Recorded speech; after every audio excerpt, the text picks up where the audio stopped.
Hi, good evening. Welcome to our webinar session. This is our final webinar today, and the topic is geospatial data and its applications.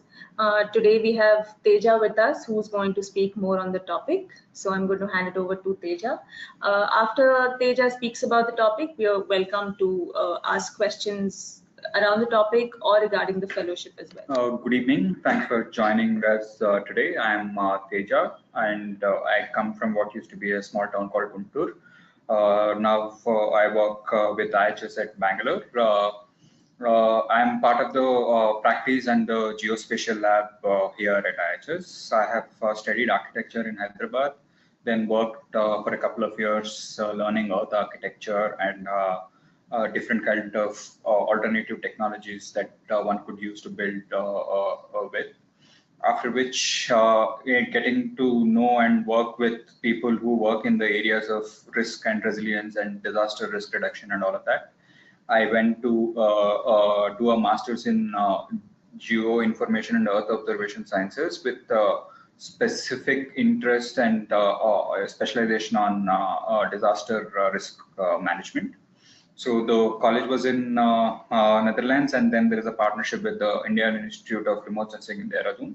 So it kind of a combined program where all the studies were happening in Indian context, and then the kind of technology and the theory part of it is coming out of the Netherlands Institute as well.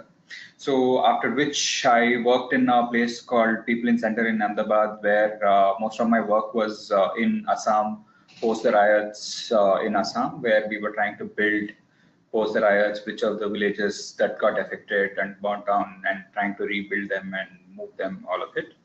After which I've joined IHS, and like I said, I've used all of these in my day-to-day work of using design, GIS, remote sensing, disaster-related work, all of them together to understand how could we use, let's say, spatial data to improve people's lives, reduce disaster risks, improve resilience, then also use spatial methods to understand other work on other topics such as climate change, housing, and all of it. So one of the standard examples that we also use is then if you have to, let's say, get water to informal settlements, then you have to have multiple people working on it. And then in that context, let's say we use spatial technology on where a particular settlement is located, what kinds of risks they face, what are the challenges that you have to come across when you are trying to provide a water connection, for example, or if at all it's not a feasible option for letting people to live there, then where do you move? What kind of analysis that you need to find out which is the safest place for you to move people, and something on those lines. So as I said, we work across with all the thematics here. So water, sanitation, climate change, risk and related work, data.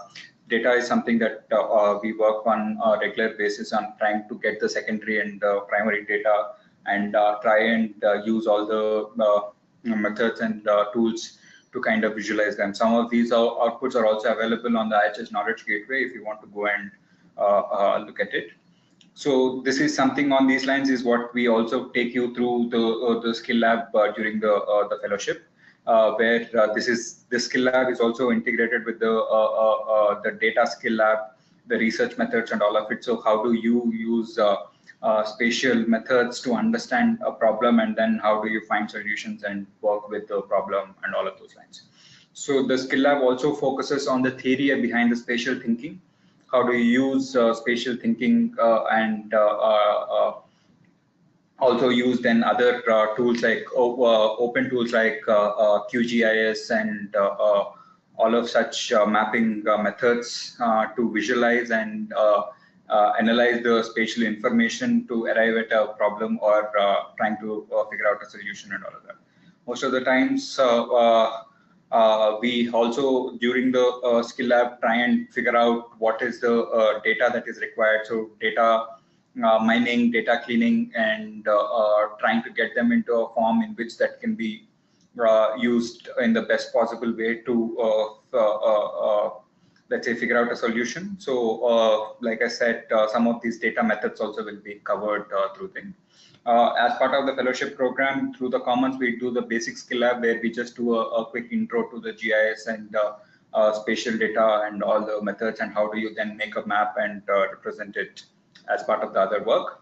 And with the advanced tools, then we kind of do teach advanced methods such as using spatial data analysis, buffers, and other tools that you can use the spatial data with, and then come up with modeling techniques and all of those. Like if you have any questions, please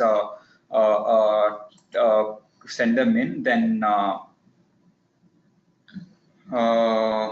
and if you can also say something about you with when you send your questions, so we would also know where you are coming from, so that I could also put my answers accordingly.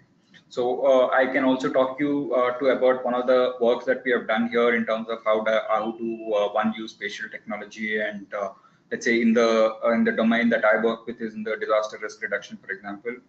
Is like we wanted to understand which cities in the country are in the most risk, are at more risk. So if you want to understand that, you have to basically understand where the hazards are located, what kind of hazards, what is the severity of these hazards. Hazards can be, let's say, earthquakes, floods, heat waves, drought, any of those. Then you understand where these cities are located in particular to these hazards. So hazards in itself will not be a problem, but when you don't have enough capacities and you are very vulnerable to such hazards, then you would end up in a disaster. So you understand vulnerabilities, let's say people are living in an earthquake place, what kind of building materials that you use to build a house with. So in an event of an earthquake, whether the house will be safe or not, for example.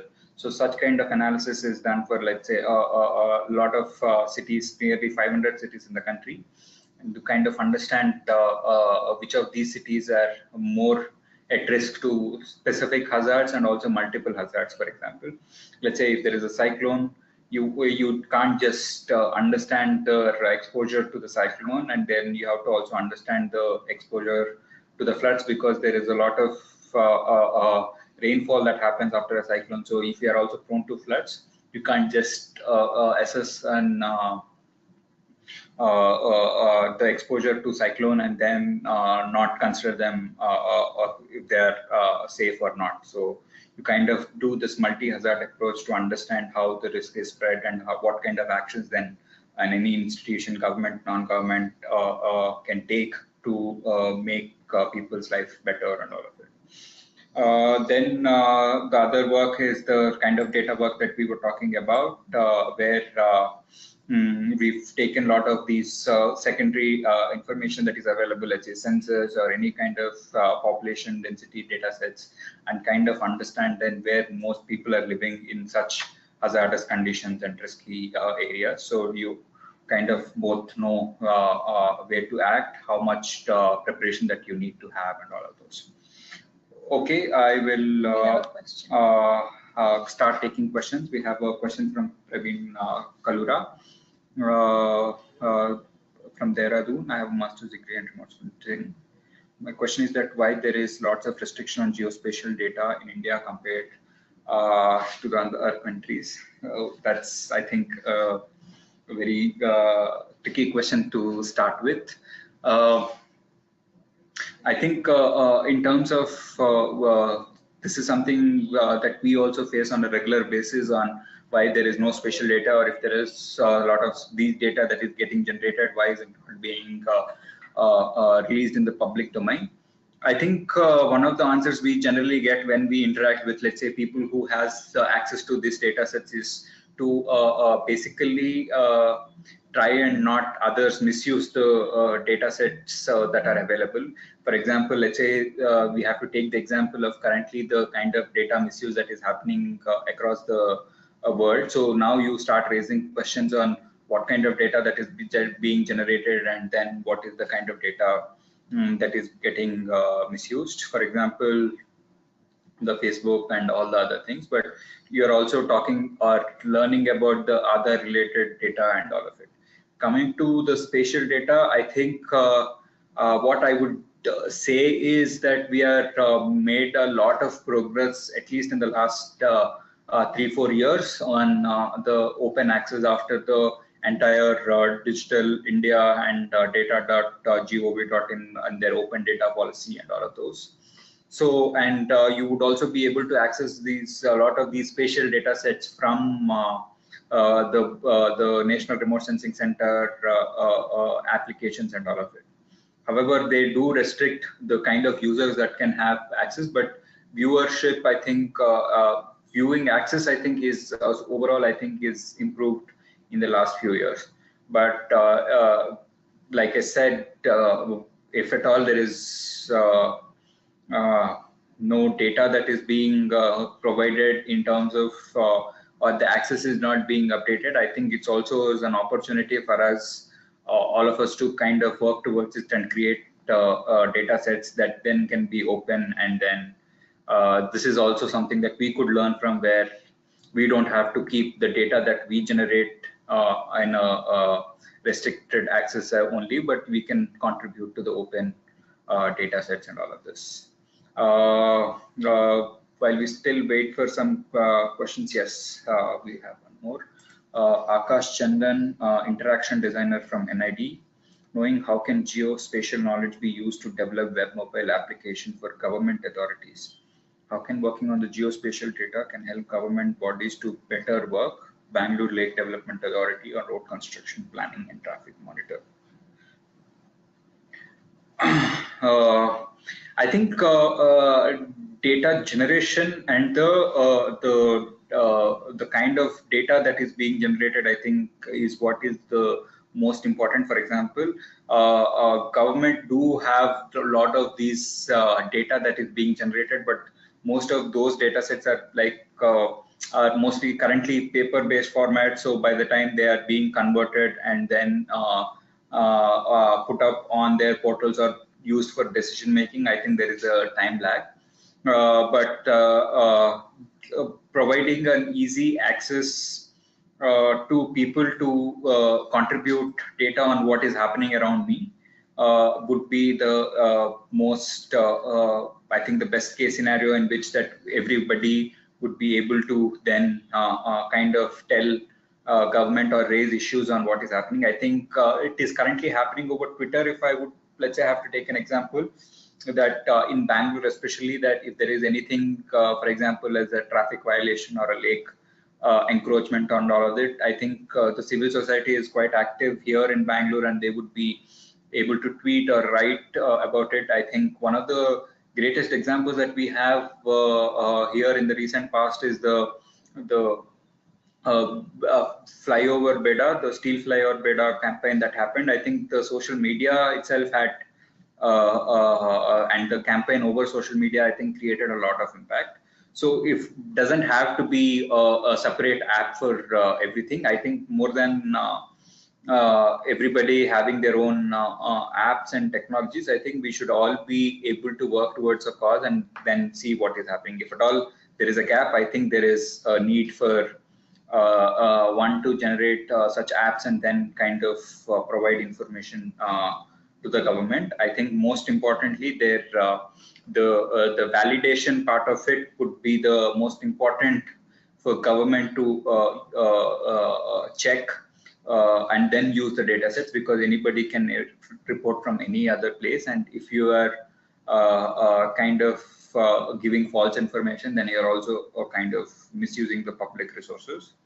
So I think if at all you have to kind of do a application, then it has to be a manner in which then it has to be validated so that government authorities would know that it's right information.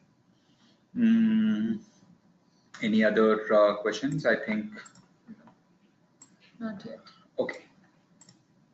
So so please, if you have more questions, please send them in.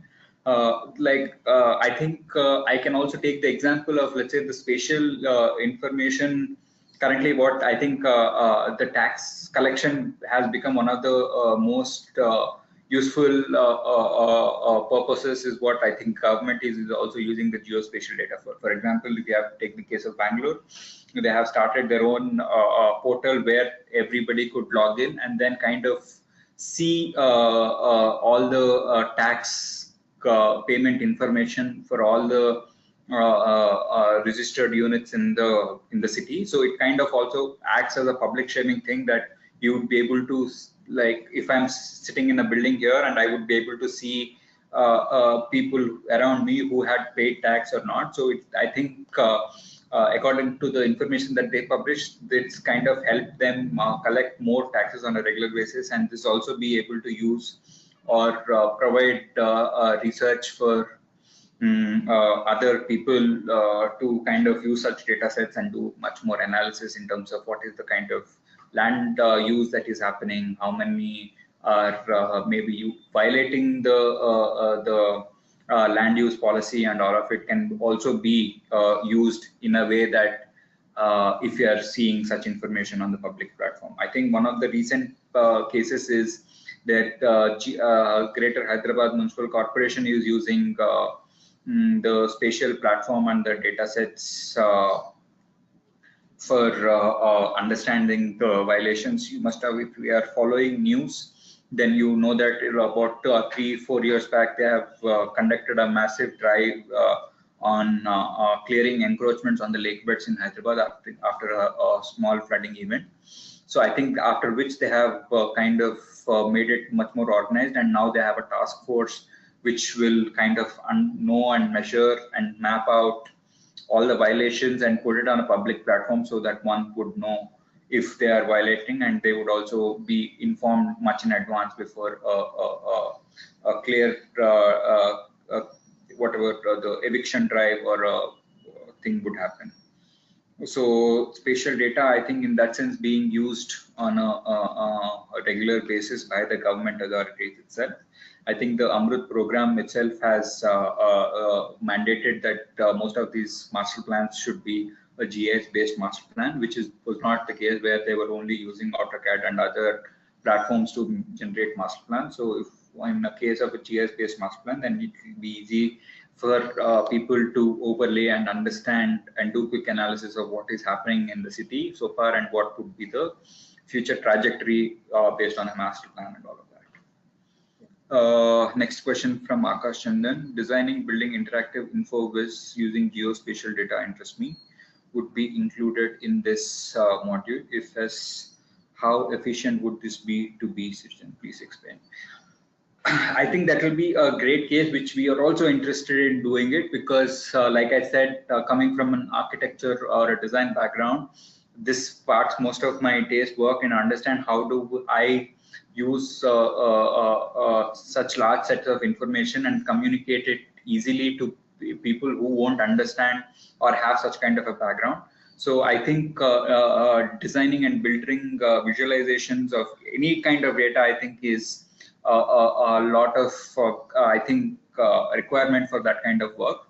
What we do in the skill lab is basically, because as you all must have read in the curriculum and the design of the program itself, people do come from multiple backgrounds and disciplines.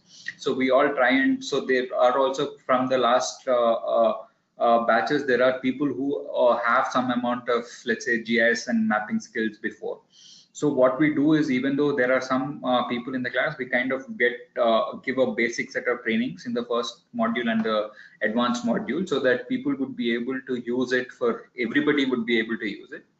But what can be possible is that through an internship program or a project program, that we would be able to work with the fellows to kind of develop something on these lines. So to kind of make a project on using a public data sets and then designing something that will be useful for people on a regular basis.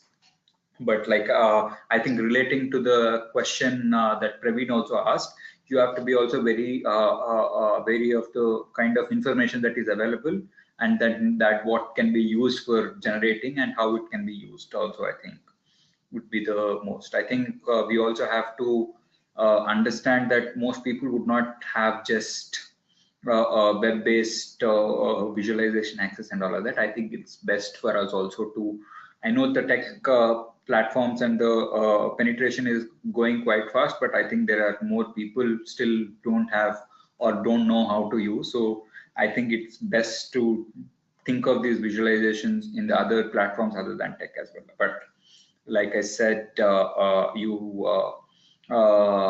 is a lot of space. One of the things that, like you asked, one of the things that we used is we kind of visualized all the census data from the 2001 and 2011. This is a project that we did.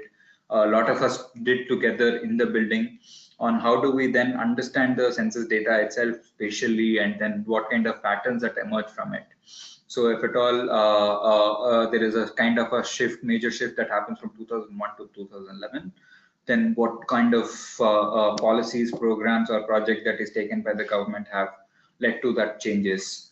All of those is the Urban India Evidence 2015 is a publication that we have done just on these lines on how do we then use the open and public data sets, visualize them so that policymakers or any kind of person would be able to see and easily understand on what is happening in the country over the last 2 decades. Praveen again, I'm a GIS trainer and train students and giving hands-on workshops in colleges and universities. What I've observed is very less awareness about this technology. So is it possible to make this technology as part of their core curriculum? I think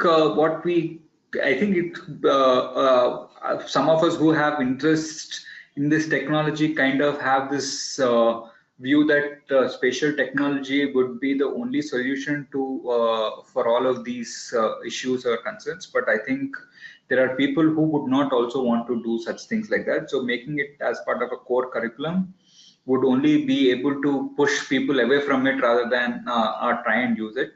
But what I think we have to use it is not push the technology, but the entire theory and the thought process behind the creation of such technology or the tool. So what I would say is like the spatial thinking, or how do you understand spatial data, is a process I think will have value in adding as a core curriculum in most of these universities and colleges, but that also depends on what kind of things that they're studying. So I would put it in that way that core curriculum would be not the ideal thing to push the technology, but like a theory or a thought is something that we could think about.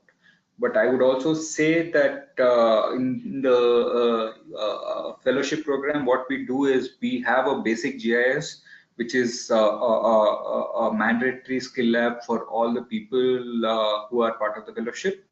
But the advanced training, the skill lab is only for the people who have opted for it. So in this process, where what we do in the basic lab is to take them through spatial thinking, spatial data, what is GIS, remote sensing, and giving a very basic intro that one could basically use and understand, so that if at all then one is interested, they would be able to come and take the advanced skill lab.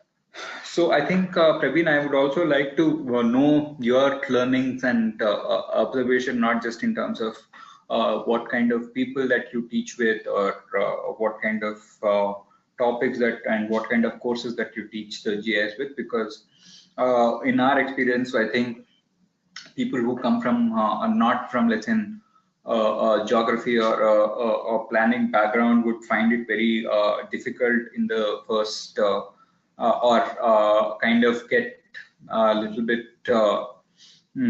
scared of using spatial technology or understanding or reading maps and all of it. So what is something of your experience, I think also would help us in understanding and designing the course better. If you have something that you can share with us now, I would be happy to share it with others, or else you could also send us an email later on the information on the contact page for the UFT, so that I would also be able to. Okay. You work with Praveen is a civil engineering graduate and work with IRS and water resource management project by ISRO. That's good to know. I've been there, so And what we understand also is that there are very few places which offers courses and trainings on geospatial technology and remote sensing. So I think, referring back to your earlier question, I think we should make it much more accessible to people. I think the number of places that offer GIS and remote sensing and basically using GIS remote sensing for a specific field, I think would be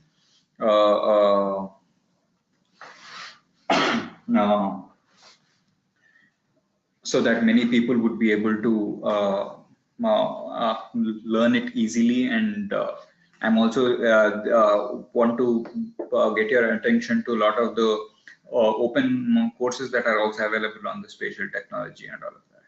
But like I said, our fellowship program also is an urban fellowship, so we have a lot of cases and examples that we teach in an urban scenarios, then how to use these technology in a specific urban context is something that we focus on.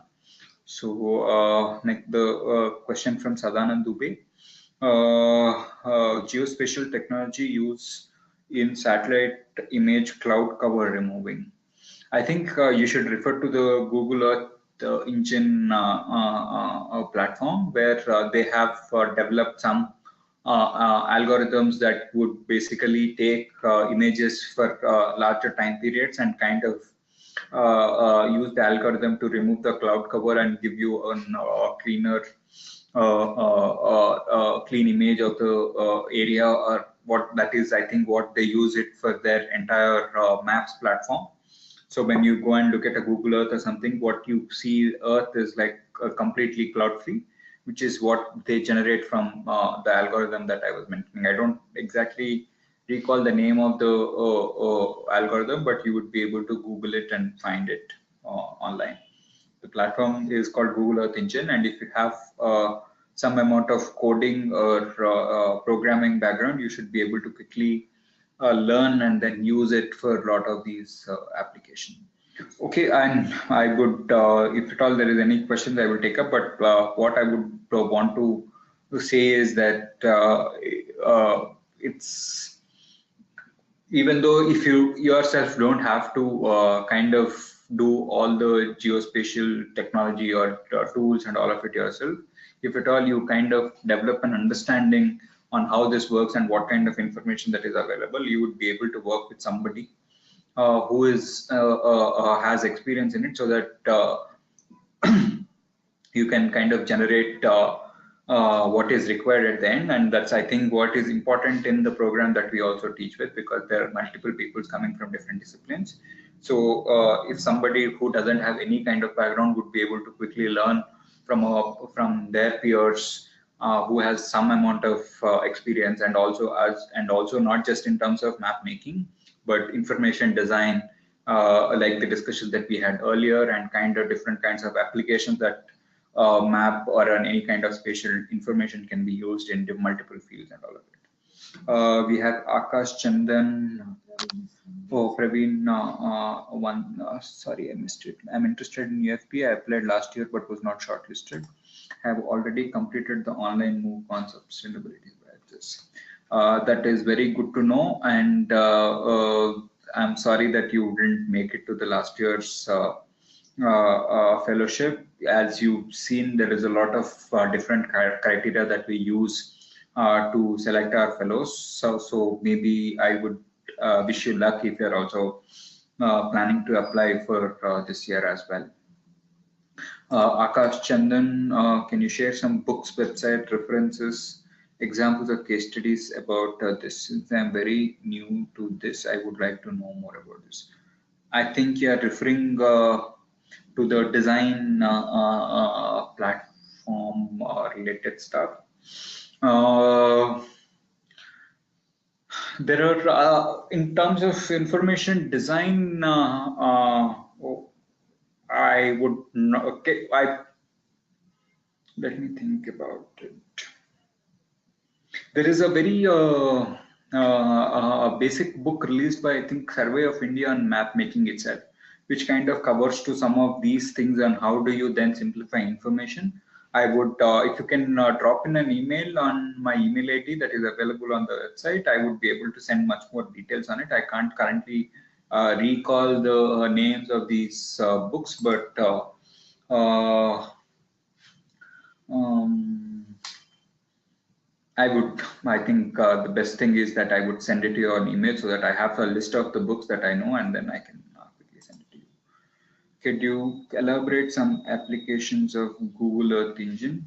Google Earth Engine, last time when I've basically gone through some of their applications, what they were using is one of the uses where they've used it to track the forest fires in the Bandipur forest on a regular basis. To understand what is the extent in which, because the data is also uploaded on a daily basis. Whenever the data is generated, it is cleaned up and quickly uploaded on the Google Earth database. So one of the wildlife conservationists were working on this, on understanding how much of the forest cover was lost to the thing, and how do then they plan their activities to put out the forest fires. I think one of the latest examples that I know of, I think the name of the person is called Prabhakar. You can Google it and then you'll be able to get that information. I think the similar example also I was referring to is how they have used Google Earth Engine to understand how introducing the whole gas thing in the villages around the Bandipur forest has helped in the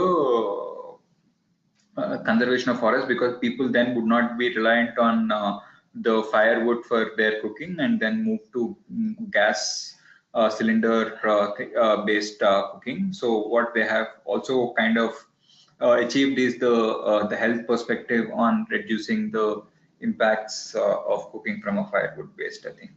And the other example what they have also used is in terms of the available information in terms of the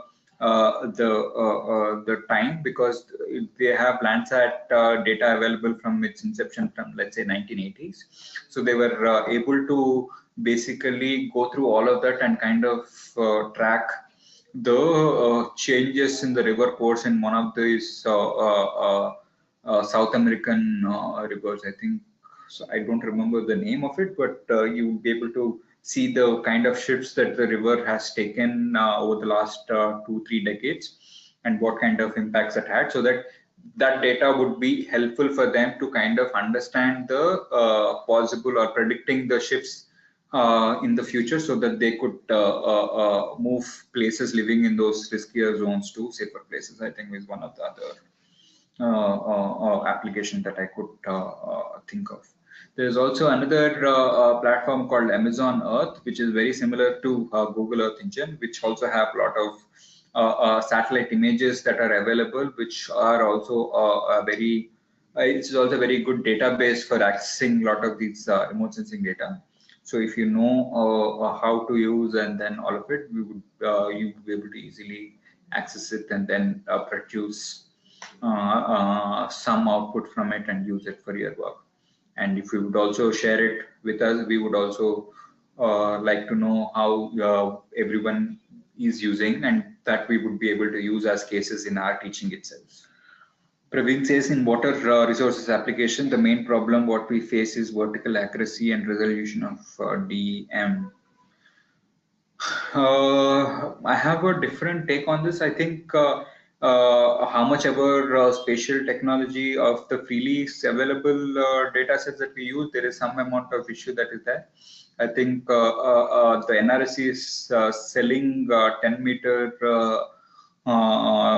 resolution DEM, and you would also be able to, I think, with the Kato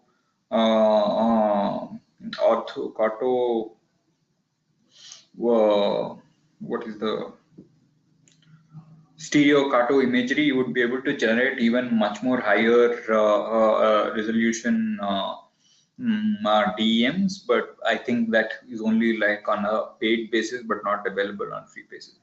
what I would say is, as long as you're trying to map at a very finer resolution, I think there is no other way of getting such data sets other than having your own LiDAR generation, which is mostly restricted in India in the current scenario. But you would be able to, I think there are a lot of these Japanese and European data sets that you can be able to buy, which have very high resolution and also accuracy.